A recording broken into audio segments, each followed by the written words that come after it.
I want to tell you about an essential vitamin you've probably never heard of.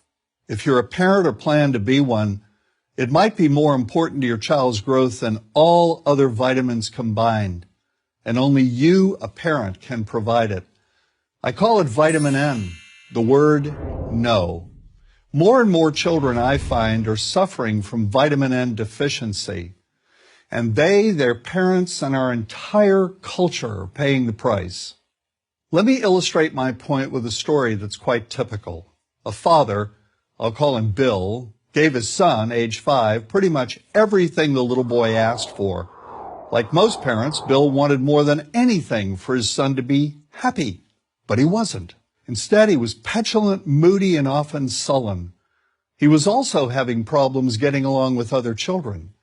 In addition, he was very demanding and rarely, if ever, expressed any appreciation, let alone gratitude, for all the things Bill and his wife were giving him.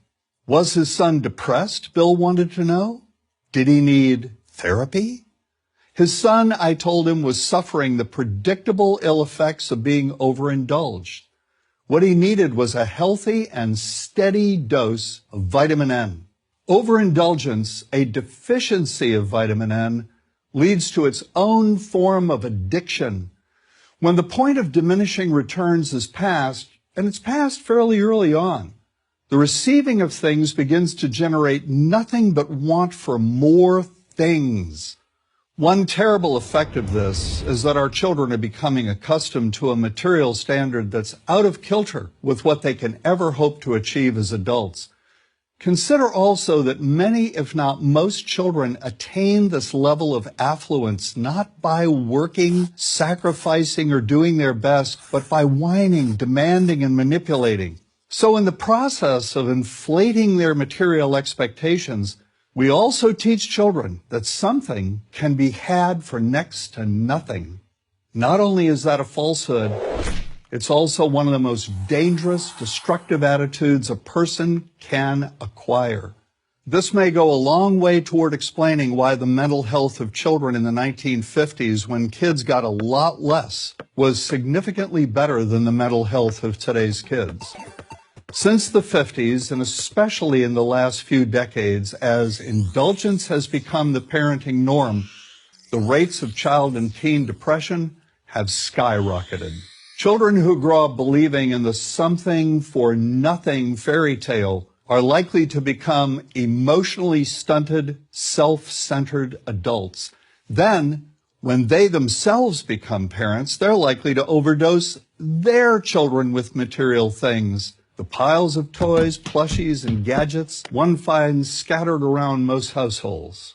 In that way, overindulgence, a deficiency of vitamin N, becomes an inherited disease, an addiction passed from one generation to the next.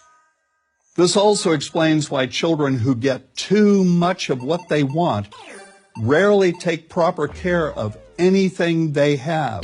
Why should they? After all, experience tells them that more is always on the way. Children deserve better. They deserve to have parents attend to their needs for protection, affection, and direction.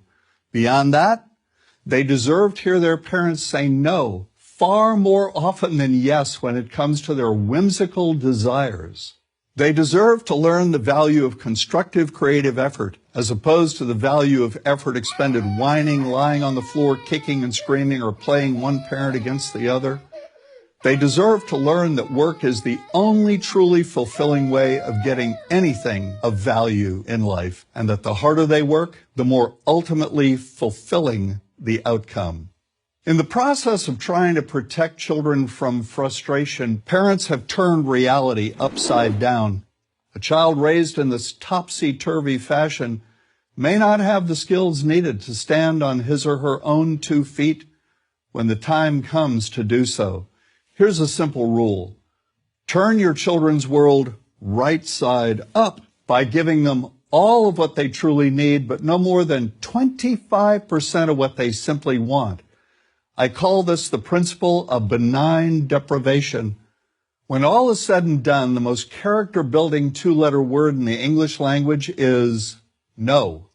Vitamin N. Dispense it frequently. You'll be happier in the long run, and so will your child. I'm John Rosemond, author and family psychologist for Prager University.